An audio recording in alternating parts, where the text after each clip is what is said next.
Здравствуйте, это доктор Вивек, и добро пожаловать в мой YouTube-канал. Вы знаете, когда мы чихаем, с какой скоростью этот ветер ходит в наш нос, это очень интересно и очень сильно. Это 160 до 161 км в час. Представляете, вы сидите на машине и ходите на 160 км в час и открыли окно. Как сильно это. А также это ходит в наши носы тоже. Интересно, но наш организм такая сильная, это очень сильно, я всегда говорю. Он может лечить тоже и может дать болезни тоже. А теперь, почему мы чихаем?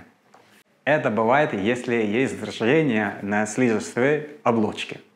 Тогда мы чихаем. А почему это бывает? Это бывает из аллергии.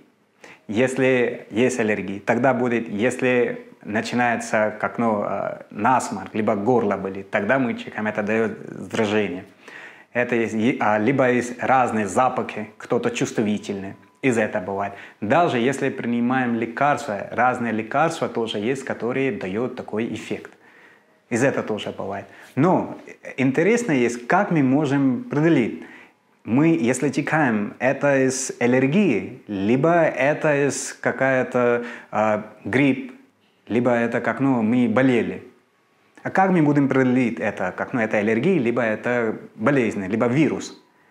Это тоже очень просто. Когда вы чихаете, если это сухое, ничего не ходишь, это из аллергии. С аллергией так бывает. Но если вы чихаете, и там слизь есть, либо вода есть, это болезнь, либо вирусы, либо какая-то бактерия. Из этого вы чихаете сейчас. Вот так что это просто, но хотела вам дать интересный совет, когда-то так тоже нужно. Будьте здоровы!